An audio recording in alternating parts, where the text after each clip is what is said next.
E aí galera cervejeira do YouTube, vocês estão bem? Meu nome é Jason e quero convidá-los a pegar uma cerveja para apreciar esse vídeo. Saúde! Hoje eu vou contar para vocês um pouquinho da história da cerveja, esse líquido sagrado, muito bebido e ainda pouco conhecido. E bora para mais uma sacada cervejeira, solta a vinheta!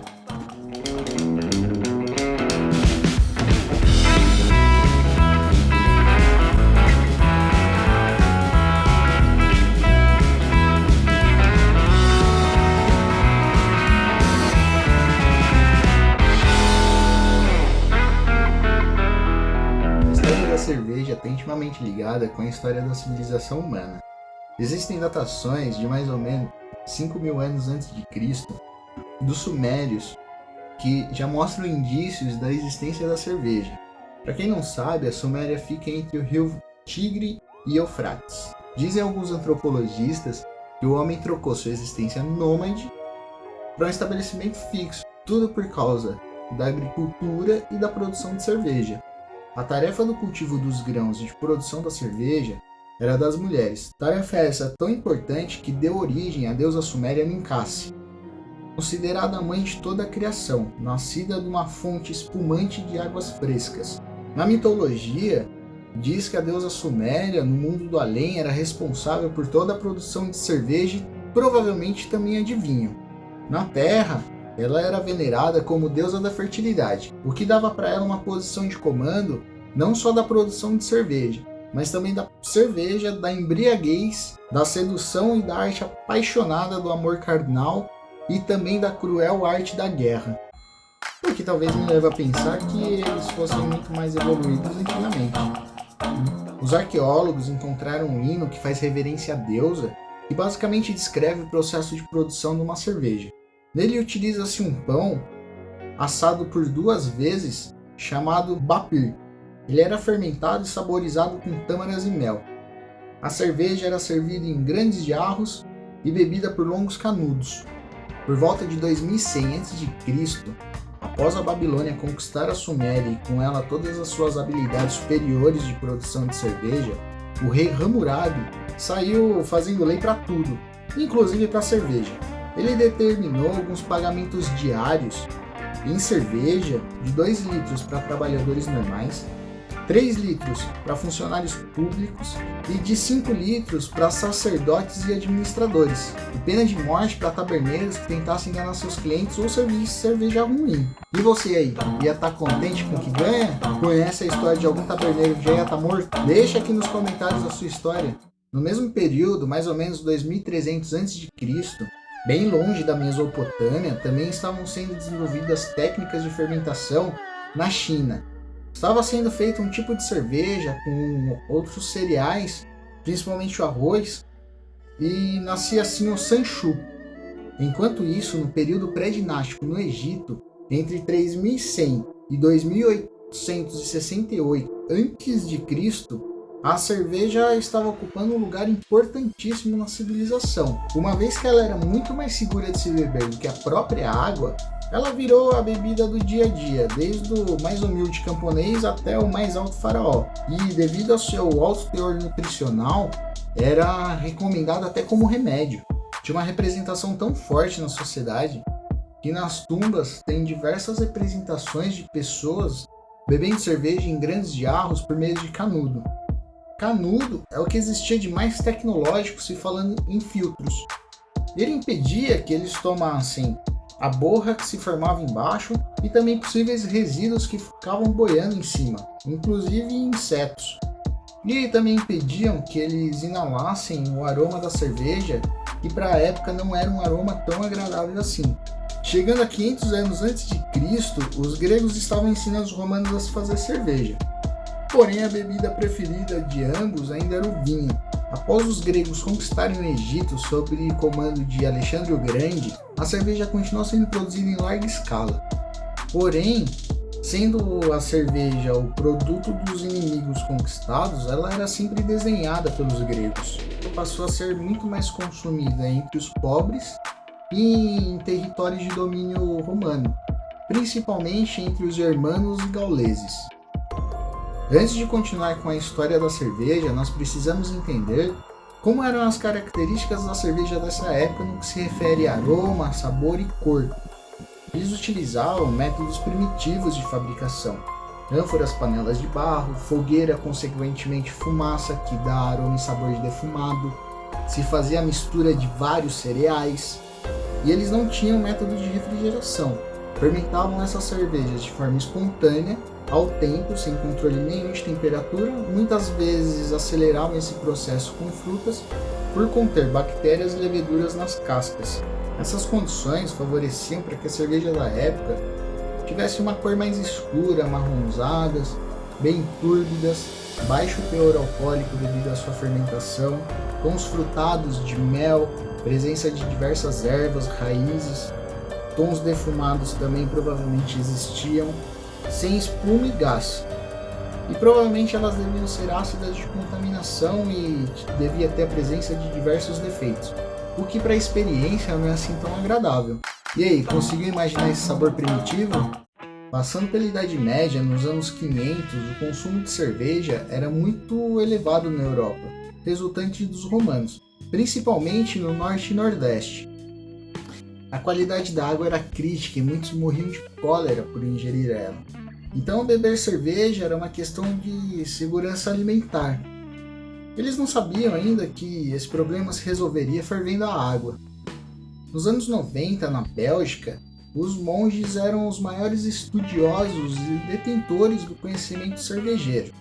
Produziam todas as suas receitas e faziam seus desenvolvimentos nos mosteiros, que também serviam de hotéis para os viajantes. Nos períodos de jejum, os monges apenas podiam beber líquidos, e a cerveja estava incluída no cardápio.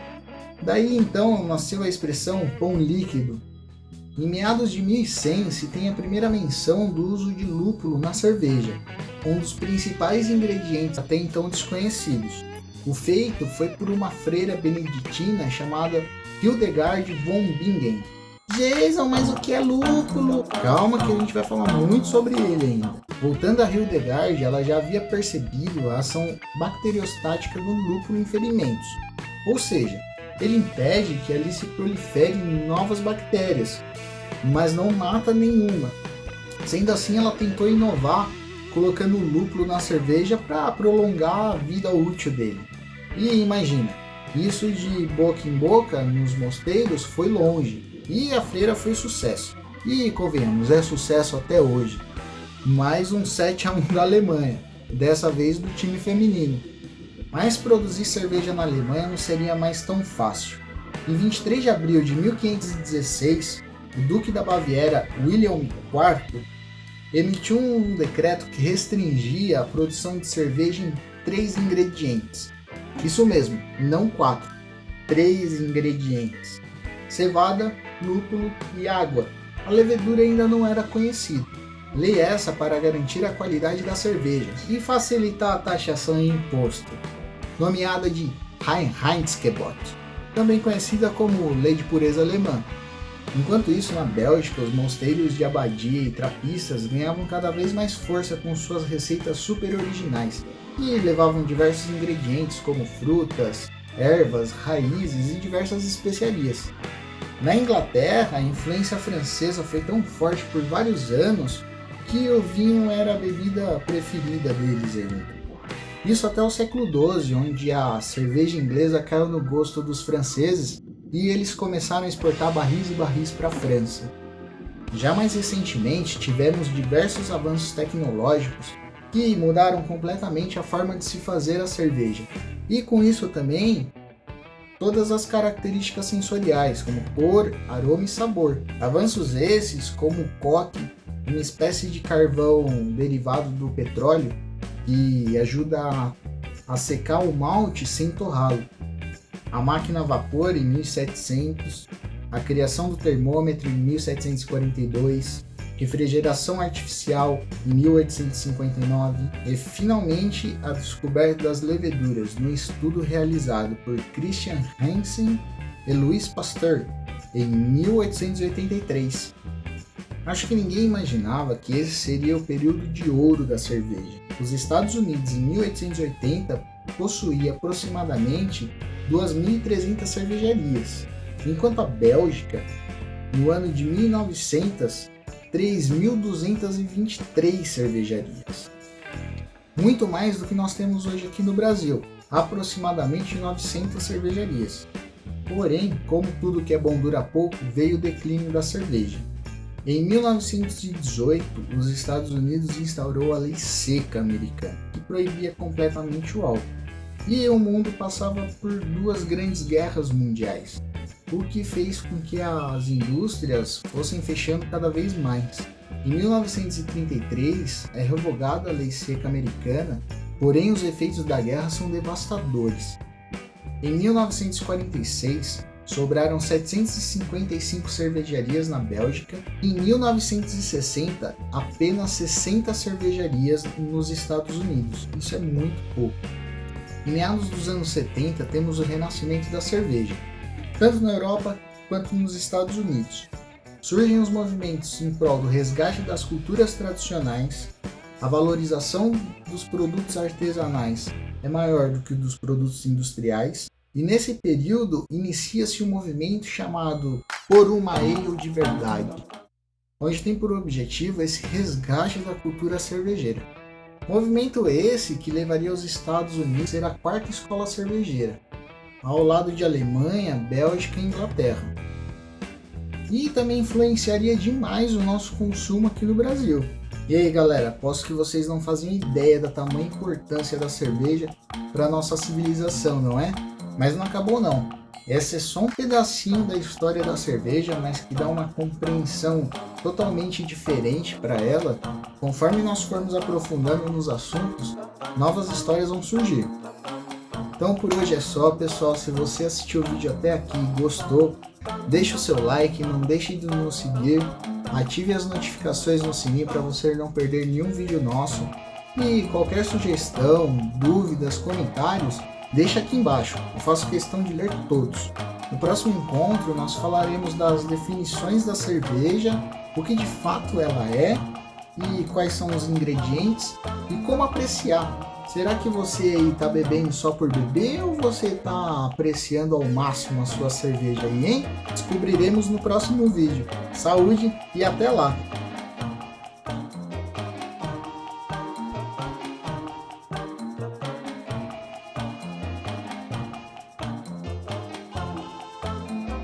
A história da cerveja está intimamente ligada.